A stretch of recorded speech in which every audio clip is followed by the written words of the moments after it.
Hey, what's up guys? Tyler here with Secureteam. Well, here is an interesting story for you guys. A NASA SWAT team performs a sting operation and raids a 75-year-old grandmother, forcing her to defecate on herself in order to steal a piece of moon rock that was given to her by her late husband who worked as an Apollo 11 engineer.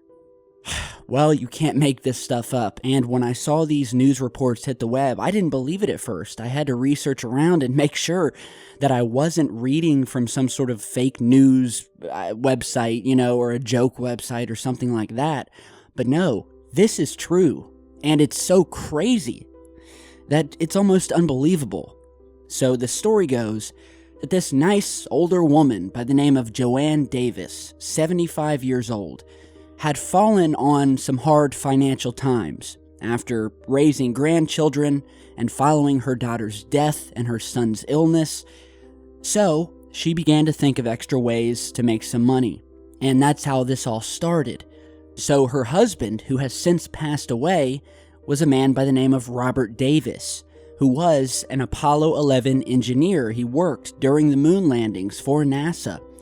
And while he was there, he had saved and given to his wife a paperweight that featured a very tiny little crumb of moon rock, as well as a little piece of heat shield from the spacecraft itself. And so these moon artifacts and memorabilia were left to Joanne after her husband passed away.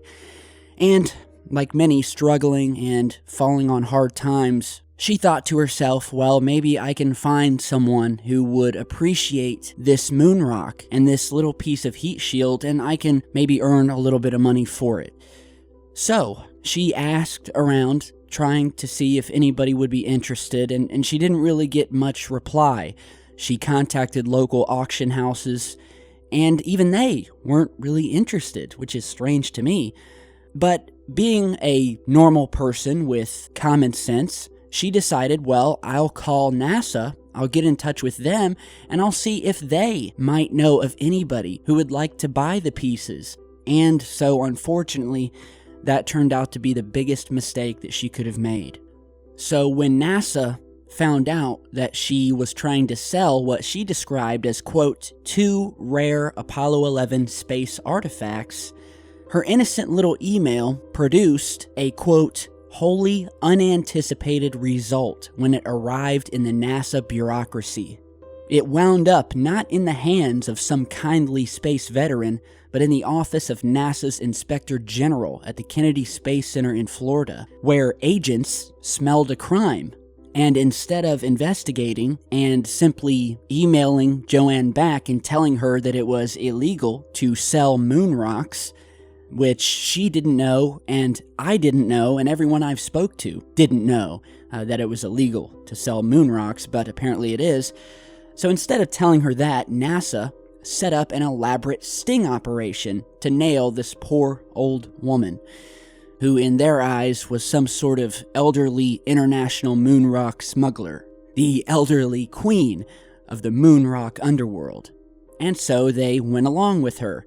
And she was excited that she was finally going to get some financial relief. And so when she and her new husband went to a local Denny's restaurant, she was met by a host of federal agents and police officers who forcibly restrained her and her husband, treating them as if they were some sort of Mexican cartel leader that had just been captured. This is a 75-year-old woman we're talking about here, who, by the way, lost control of her bladder during the fray, and so was humiliated further. She was forced to stand in the parking lot of the restaurant, pants soaked, and made to answer questions by the federal agents about this tiny little rice-sized piece of the moon. According to Joanne, the agents kept saying, quote, "You will be going to federal court, you will be going to federal jail." And by the way, Mrs. Davis actually worked at NASA as well at the same time as her husband. And so here she is, 50 years later, being manhandled by the goons of the same organization that she worked for, because someone on the inside made a mistake and wanted that moon rock back.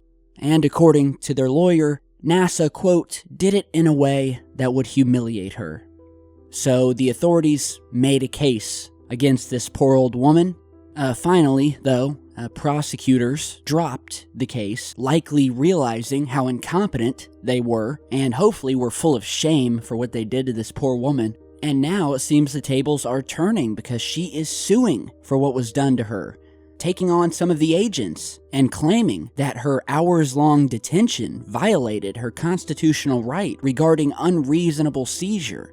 She is suing one of the agents who, quote, had no law enforcement interest in detaining Davis for 2 hours while she stood wearing urine-soaked pants in a restaurant parking lot during the lunch rush. So embarrassing, guys, wow. And to top it all off, Miss Davis's son apparently died just 7 months after the incident. Miss Davis, who will be 80 next month, is still going forward with this lawsuit, and I hope that she is successful. She says that she would like to build a picnic area at Whitefish Lake in Montana as a memorial to both her son and her daughter. And, I can only say that once again, NASA never fails to surprise me. And, this just goes to show the true nature of these space agencies. You think they're all kitty cats and nice public figures and handshakes and putting a flag on the moon. No. These guys are thugs. These guys cover up stuff. These guys lie. These guys have been fighting with channels like ours for years, and apparently these guys like to perform raids on 75-year-old women in the middle of busy restaurant parking lots. So, you guys can check out the links to this story down below, and we'll let the disgust begin. Alright, so let me know what you think. Thank you guys for stopping by, and I will see you all back here in just a bit. Stay safe, guys.